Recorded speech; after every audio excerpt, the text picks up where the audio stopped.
सूर्य के बिना तो जीवन भी असंभव है। ये अवश्य ही उन राक्षसों का षड्यंत्र है मुनिवर। इस तरह अकस्मात अंधकार होने से समस्त सृष्टि में अराजकता फैल जाएगी मुनिवर, जिसका लाभ उठाकर ये राक्षस अपना साम्राज्य स्थापित करना चाहते हैं संसार में। इस समय किसी प्रकार की परिस्थिति की संभावनाओं को अनदेखा नहीं किया जा सकता महाराज। ऋषिवर, तो आप ही बताइए, अब इस स्थिति में हमें क्या करना चाहिए?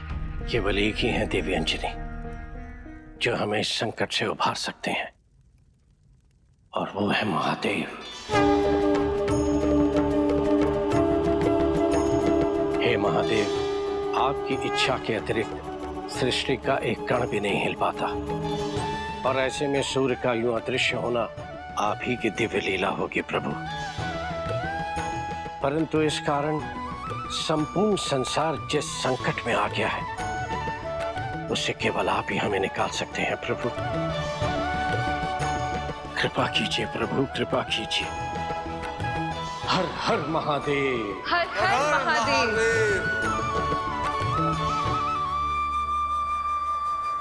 तृप्त हो गए हम। अब हमारा पेट और हमारा मन दोनों भर गए हैं। अब घर चला जाए, माता चिंतित हो रही होंगी। रुक जा मायावी वानर।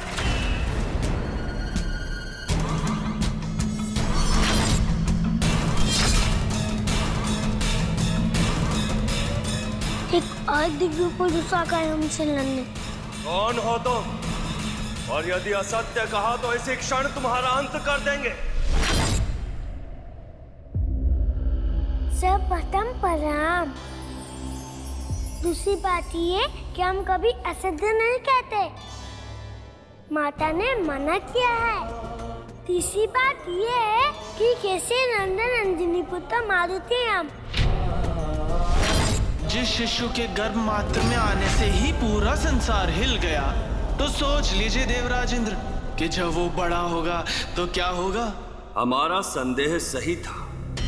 यही वो दिव्य वानर बालक है जिसे मारने की चेष्टा हमने और हमारे औरस पुत्र बाली दोनों ने की थी। सबने निवेदन है महाराज, हमें आपसे नहीं लड़ना है, क्षमा करें। हम यहाँ तुझसे लड़ने नहीं, एक अधूरा कार्य पूरा करने आए हैं। तेरा विनाश करने आए हैं। हे दिव्य पुरुष, जीवन मरण तो हमारे आराध्य प्रभु श्री राम के हाथों में है। केवल आपकी इच्छा से तो आप हमें स्पर्श भी नहीं कर सकते। तेरा ये ऊपरी भोलापन तेरे भीतर की कुटिलता को नहीं छिपा सकता। युद्ध के लिए सच हो जाओ। हम आपसे युद्ध करना नहीं चाहते, क्योंकि हमें वो मिल चुका है जिसकी हमें आवश्यकता थी। आज्ञा चाहेंगे। यदि आपको हमसे युद्ध करना है तो हमारे मित्र बंधु से समय ले लीजिए। हमारी दिनचर्या का लेखा जोखा वही लगता है। आज ये वानर बालक यहाँ से जीवित नहीं जाना चाहिए। नहीं। प्रणाम। क्या हुआ वानर बालक? भयभीत हो गए? हमारे समक्ष दिखाओ अपनी मायावी शक्तियां। कीजिए हमसे युद्ध। हम आपसे युद्ध करना नहीं चाहते, गजराज महाराज को चोट लग जाएगी। प्रतीत होता है तुम्हारे माता पिता ने तुम्हें मायावी शक्तियां तो दे दी, किंतु युद्ध लड़ने का साहस नहीं दिया। ये तो मान ही नहीं रहे। पहले इन्हें गजराज से नीचे उतारना पड़ेगा।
वज्र प्रकट।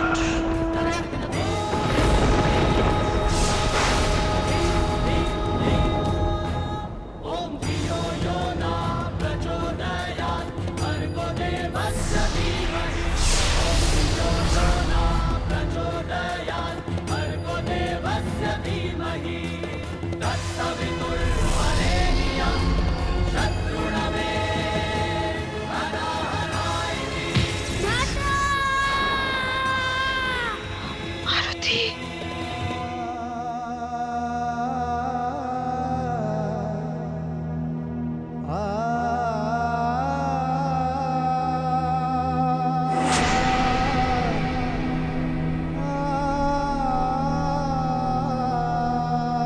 हमारी मारुति अवश्य किसी संकट में। रानी माँ, हमने संपूर्ण महल ढूंढ लिया है, परंतु युवराज मारुति हमें कहीं नहीं दिखाई दे रहे हैं।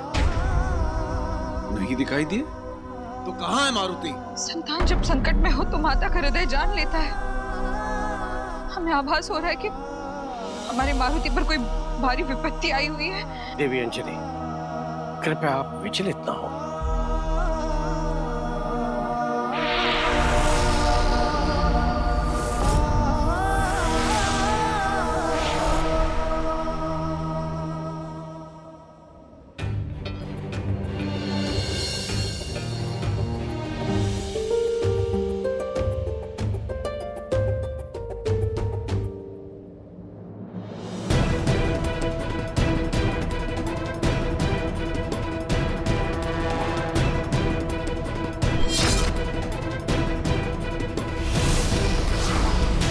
हमारे वज्र के प्रहार को रोकने का सामर्थ्य किसी में नहीं है।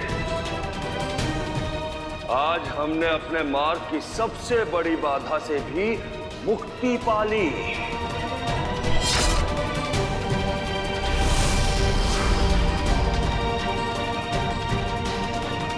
यह कैसी विचित्र अनुभूति है। हमें ऐसा आभास क्यों हो रहा है जैसे कुछ अनुचित घटा हो। नहीं,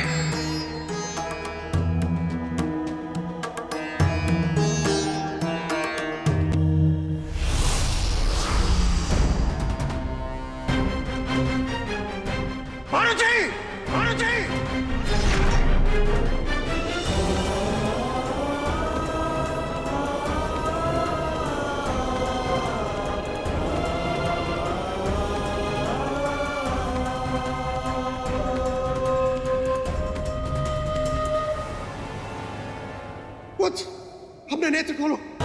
पुत्र,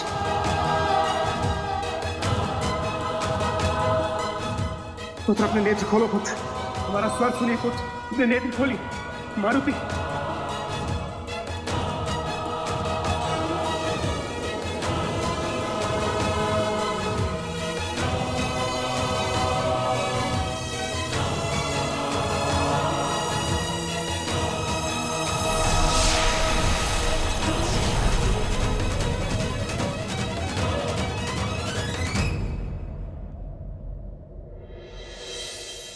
कौन है वो नश्वर पाताल हृदय जिसने मेरे कोमल हृदय बालक पर घातक प्रहार किया है? आओ मेरे समक्ष, आओ मेरे समक्ष। मारुति, हम आपके पिता, हम आपको कुछ नहीं होने देंगे पुत्र। हम अपनी मंत्र शक्ति से सबको ठीक कर देंगे।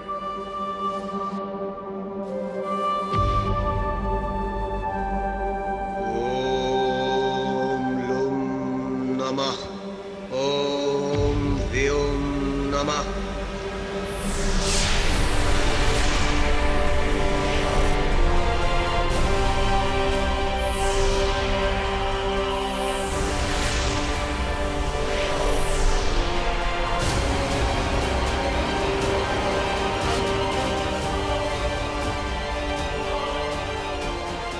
हम आपको उस बंधन की निर्जीव अवस्था में नहीं देख सकते पुत्र।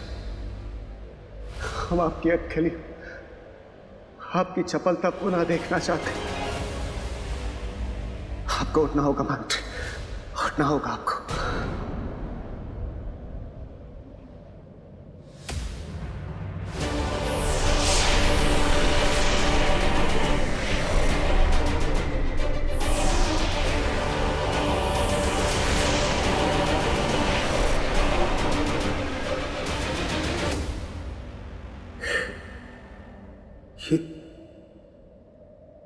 हमारे मंत्र निष्फल क्यों हो रहे? हम क्या करें? महादेव, महादेव, महादेव, ये कैसा न्याय है महादेव? ये कैसी परीक्षा है महादेव?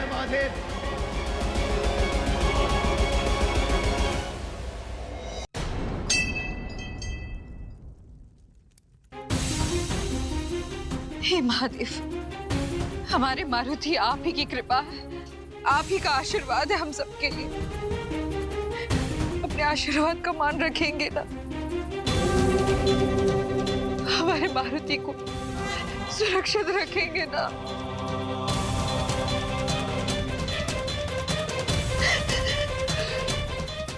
देवी, शांत हो जाइए। हमने अपने सैनिकों को चारों दिशाओं में भेजा है उनकी खोज के लिए। शीघ्र घर लौट आएंगे वो। कुछ नहीं होगा उन्हें। हो चुका है, हम जानते हैं कुछ हो चुका है उन्हें। देवी, वो अपने मित्रों के साथ आसपास खेल रहे होंगे। लौट आएंगे अपने घर। ऋषिवर, आप इनसे कुछ कहिए ना। नहीं महाराज, देवी अंजनी कोई साधारण स्त्री नहीं है। यदि उनके मन में कोई इतनी तीव्र आशंका उत्पन्न हुई है तो ऐसी संभावना को अनदेखा नहीं किया जा सकता। हम सभी को देवादिदेव महादेव से मारुति की कुशलता की प्रार्थना करनी चाहिए। ऋषिवर, हमारे पुत्र हमारी जीवन रेखा है। हमारे मारुति के बिना हमारा कोई अस्तित्व नहीं। यदि उन्हें कुछ भी हो गया ना तो हम अपने भी प्राण त्याग देंगे। नहीं देवी, महादेव तो करुणा के सागर है। यदि आप पवित्र मन से उन्हें पुकारेंगी तो अवश्य सुनेंगे। एक माता होने के नाते देवी अंजनी की मनोदशा हम समझ सकते हैं प्रभु। उनका करुण क्रंदन हमारे मन को व्यथित कर रहा है। हे देवी, किसी भी यात्रा में यात्री समस्त पड़ाव पार करने के पश्चात ही गंतव्य तक पहुंचता है। माता अंजनी के मन में इस समय जो उथल पुथल चल रहा है वो तो उसी दिन उनके भाग्य में लिख दिया गया था जिस दिन उन्होंने मारुति को अपने गर्भ में धारण किया था। अर्थात इस अप्रिय अनुभव के बिना मातृत्व की पूर्ण अनुभूति असंभव है। सत्य कहा प्रभु। संतान के कारण मिले सुख दुख से ही मातृत्व अथवा पितृत्व की अनुभूति पूर्ण होती है। मातृत्व से उत्पन्न हुई माता अंजनी की करुण प्रार्थना और पवन देव का मारुति के प्रति पितृभाव मारुति की इस यात्रा में एक नया मोड़ लाने वाले हैं। आपकी इस मधुर निश्चल मुस्कान के बिना संसार में कुछ नहीं है पुत्र। आपकी चंचलता, आपकी शैतानियां, उसके अतिरिक्त समस्त सृष्टि में हमारे लिए कुछ भी नहीं। लेकिन कौन है वो जिसने आपके इस भोले मुखमंडल की आभा को छीनने का तो साहस किया? जो कोई भी है वो इसी संसार में उपस्थित है और हमारी प्रदान की हुई जीवन वायु के ही कारण जीवित है। तो अब ऐसा नहीं होगा। यदि हमारा पुत्र अपने जीवन के लिए संघर्ष कर रहा है तो इस समस्त संसार को भी अपनी प्राण वायु और जीवन के लिए संघर्ष करना होगा।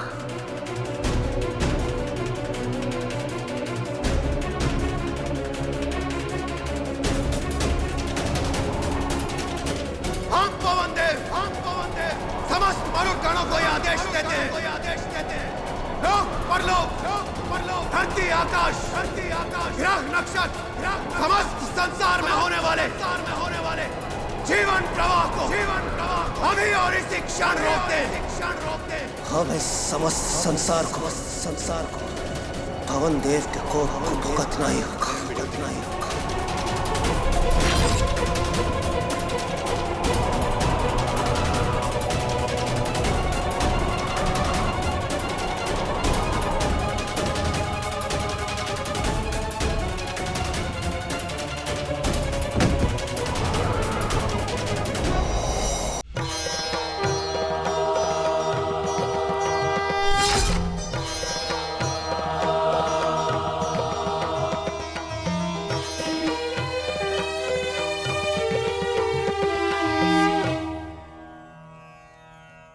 सब क्या हो रहा है? हमें तो लगता है हमारे प्राण ही निकल जाएंगे।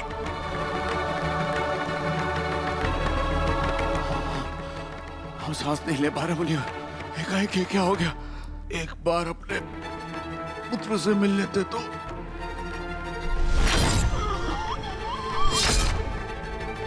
ये क्या हो रहा है ऋषिवर? समस्त सृष्टि विध्वंस के द्वार पर खड़ी है महाराज। यदि संसार का अंत यही लिखा है तो हमें अपने चरणों में स्थान दे दीजिए। हर हर महादेव।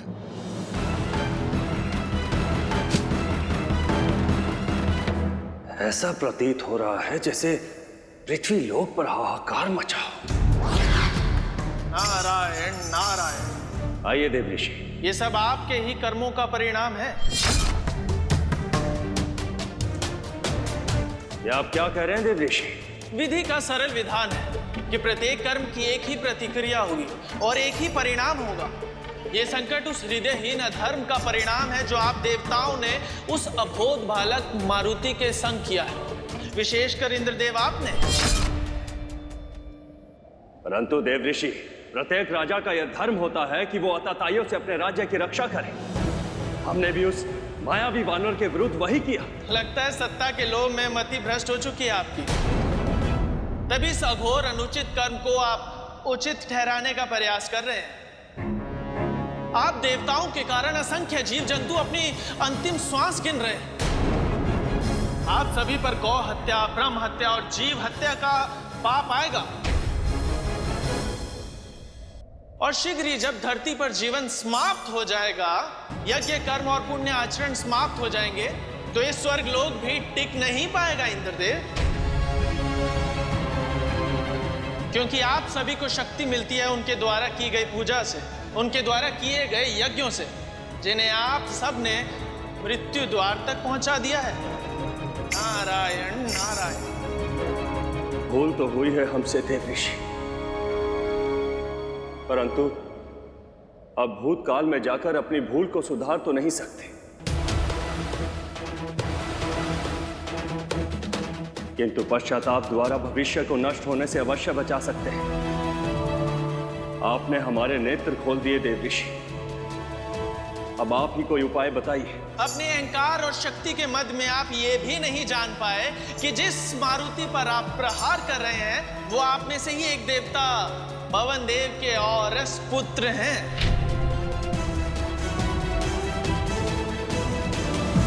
वो अपने पुत्र की स्थिति देख क्रोधित हो गए और उसी के कारण आज समस्त संसार संकट में है। इंद्रदेव, आप सभी को सर्वप्रथम पवन देव से जाकर क्षमा याचना मांगनी चाहिए। ये हमसे कैसा घोर अनर्थ हो गया जो हमने पवन देव के पुत्र पर ही वज्र का घातक प्रहार कर दिया।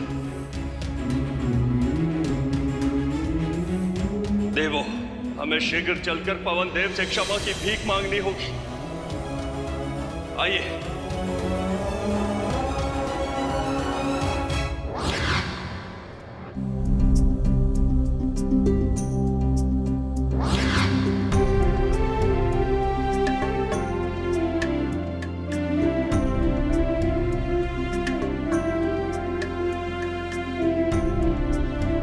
हे पवन देव, हम सभी देवता आपसे प्रार्थना करते हैं कि आप अपना क्रोध त्याग कर इस संसार में पुनः प्राणवायु का संचार करें। यदि ऐसे ही रहा तो शीघ्र ही सृष्टि का अंत हो जाएगा। हम हैं आपके अपराधी पवन देव।